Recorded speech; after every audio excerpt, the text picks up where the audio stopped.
Now, the Polish Defense Ministry has accused the former government of Donald Tusk of falsifying the investigation into the plane crash that killed the country's president and 95 others 6 years ago. It comes as the country commemorates victims on the 6th anniversary of the disaster. A joint investigation by a number of European countries has concluded that pilot error caused the crash. But now a new inquiry has been launched, backed by leading Polish politicians. The country's defense minister has even gone so far as to claim that the crash in the Smolensk region south of Moscow has been, quote, falsified. I'm now joined by artist Timurlo in the studio to discuss this further.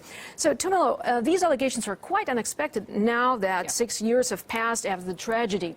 Yeah, very, very unexpected indeed, especially because, you know, these reports were conducted in conjunction with the Polish government. So it was not an independent, report that was conducted outside of the Polish government being involved. And of course, the crash took place exactly 6 years ago yesterday, the 10th of April 2010, en route to a ceremony to commemorate the 1940 Katyn Forest massacre, where thousands of Polish officers were executed by Stalin's secret police. And conspiracies, of course, of Russian involvement in the plane crash also came out, insinuating that the Russians might have had something to do with the crash. And of course, pilot error was one of the concluded report findings in terms of, the pilot's decision for the plane landing. But Marina, let's just take a listen at this following incident, just to give us an idea of what happened in those moments.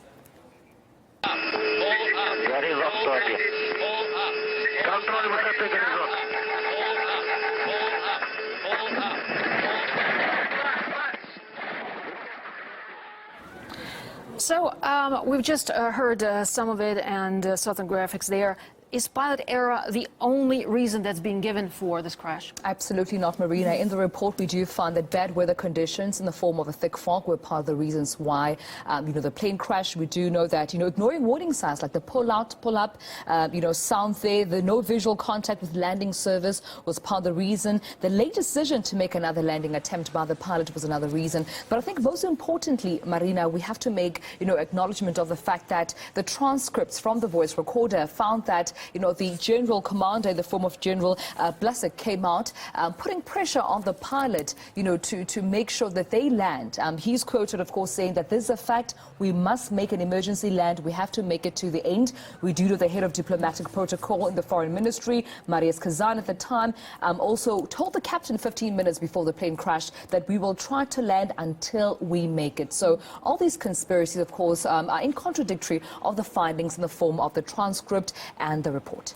Certainly. Well, Timurlo, thanks so much for shedding some light on this for us here. And in the studio with me was Timurlo Mutitani, looking at this case and keeping your fingers on the pulse of the allegations that came 6 years after the tragedy of this crash. You're watching RT International, and more news will be coming your way after the break.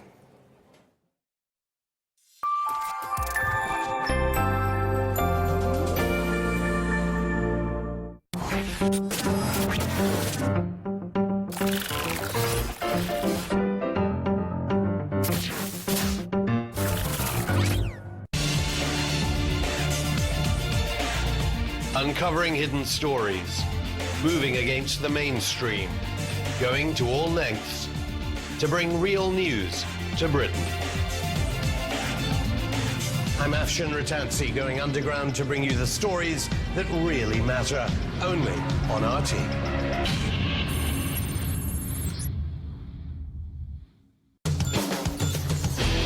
Talk about double standards. Double standard that there is in Washington. Russia is responsible for fueling this war. Assad's war against his own people helped to fuel the rise of ISIL. By standing up for our values around the world, that is the way that we will keep our own people safe. How do you get away with such blatant double standards? We occasionally have to twist the arms of countries that wouldn't do what we need them to do. There you have it. Simple.